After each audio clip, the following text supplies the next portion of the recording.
Papakamatay ako!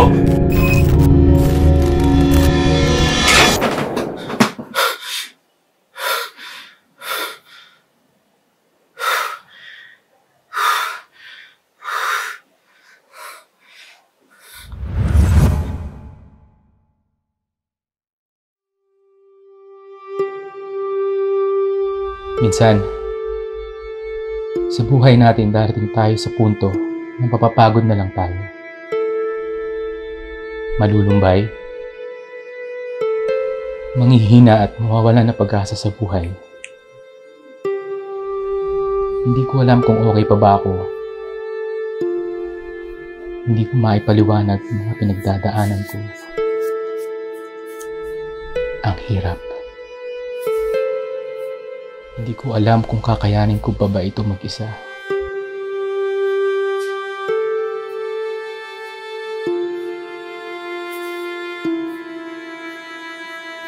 Papakamatay ako kapag natapos ko itong ginuguhit ko.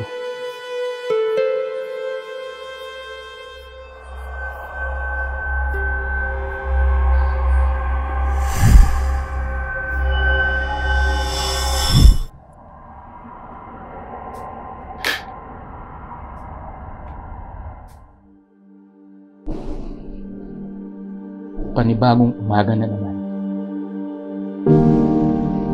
Sa bawat pagmulat ng aking mga mata, isang pagsubok na naman ang haharapin ko. Araw-araw, paulit-ulit na lang ang mga nangyayari. Gigising at maghapong magpipinta. Kailan ko ba matatapos itong ginuguhit ko? Dahil kapag natapos ko na itong ginuguhit ko, matatapos na yung paghihirap ko.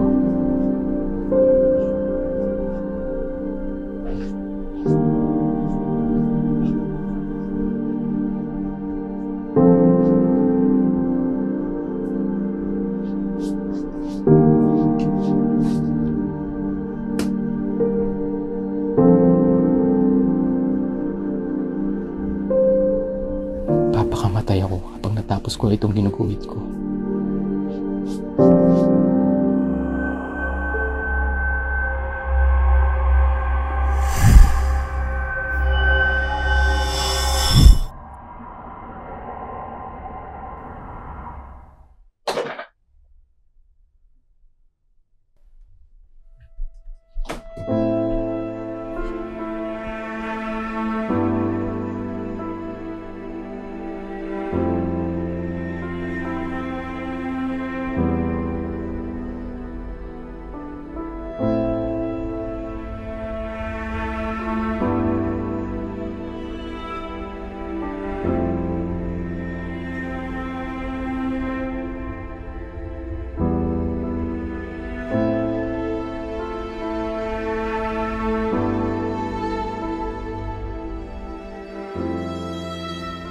Saksi ang apat ng sulok ng kwartong ito. Ang lahat ng aking mga pinagdadaanan sa buhay. Araw-araw, dito lamang umiikot ang buhay ko. Walang kasama, walang nagmamahal, walang kaibigan. Marami akong mga laban na ako lang ang nakakaalam. Isang pagsubok na kailanman ay hindi ko alam kung kailan magwawakas. Ano pa ba ang saysay ng buhay ko? Dahil lahat sa akin ay wala na.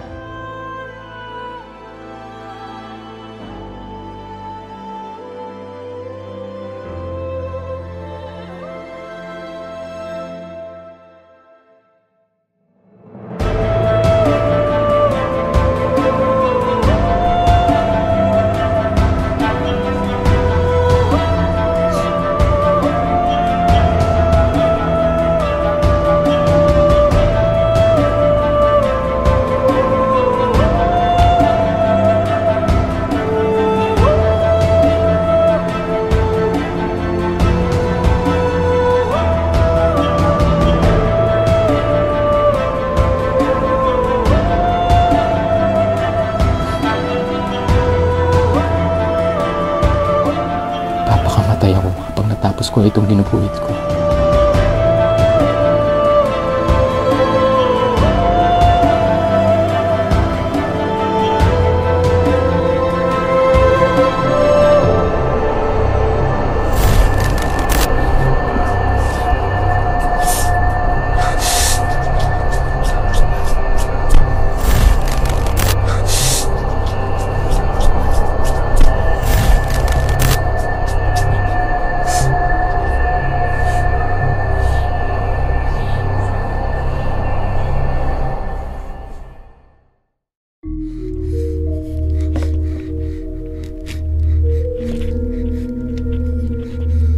Ito na! Ito na ang araw na pinangahihintay ko. Natapos ko na ang ginuguhit ko. Maaaring itong tadhana ko. Magpapakamatay ako. Papakamatay ako!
Tahimik, payapa, walang kalungkutan, masaya. Ito lamang ang gusto ko sa buhay. Ngunit bakit ang lahat ng ito ay hindi ko maramdaman? Hindi ko na kayang mabuhay pa. Hindi ko maramdaman na may halaga pa ako sa mundong ito. Pagod na ako. Gusto kong magpakamatay para matapos na itong lahat ng paghihirap ko.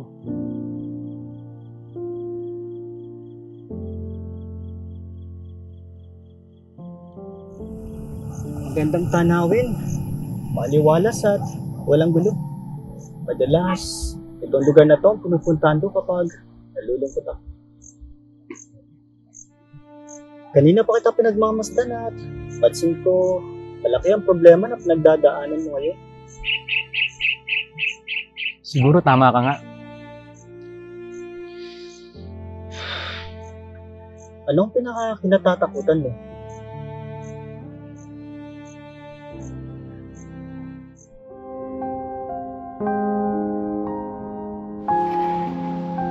I'm sorry, Samuel. Ano to?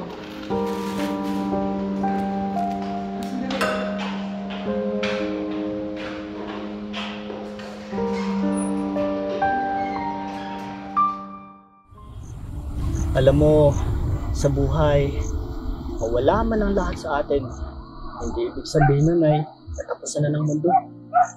Tulad mo, dumaan din ako sa ganyang pagsubok. May isang bagay ako na gustong gawin noon. At alam ko, pag ginawa ko ang isang bagay na yun, yun ang magiging susi para matapos lahat ng paghihirap ko. Ang magpakamatay? Oo, sinubukan ko. Pero niligtas ako nang nasa itaas. Inisip ko, bakit pa niya ako kailangan buhayin sa mundong ito na wala naman ang halaga at saysay ang buhay ko. Marahil, may layunin pa ako dito sa lupa. Siguro, para itama ang dapat na itama. At gumawa ng kabutihan sa iba habang ako'y nabubuhay pa. Ako? Ano pa bang layunin ko sa mundong ito? Mag-isa na lang ako sa buhay. Tanging sarili ko na lang ang kinakausap ko. Madalas, hindi ko nakokontrol ang emosyon ko. Dumarating sa punto na gusto ko na lang magpakamatay. Naku, huwag kang gagawa ng mga ganyan desisyon. Lalong-lalo na kapag nasa tuktok ka ng iyong mga emosyon. Dahil hindi makakabuti sa'yo yan. Sa totoo lang, hindi ko alam kung bakit ako pinaparusahan ng ganito. Alam mo kung bakit mo pinagdadaanan ang lahat ng yan? Dahil may gustong ituro sa'yo ang ating Diyos. Hanggang kailan? Nawawalan na ako ng pag-asa. Lahat tayo dumadaan sa iba't ibang klase ng pagsubok. At ang unang nangyayari sa atin ay nawawalan ng pag-asa. Naalala ko, ang salitang laging sinasabi ng aking yumauna na hindi tayo bibigyan ng Diyos ng pagsubok na hindi natin kaya. Sa sitwasyon mo ngayon, gusto lang niya na magtiwala ka sa Kanya na lahat na nangyayari sa buhay mo ngayon ay may rason. Huwag kang mawalan ng pag-asa. Tutulungan ka niya. Salamat. Salamat at hindi ko inaasahan na may makakausap ako na isang katulad nyo. Dinala ako ng mga pako papunta rito.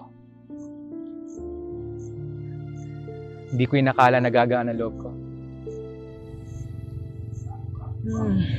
Hindi ko alam pero parang may kakaiba sa lugar na ito. Paano? Hanggang sa muli.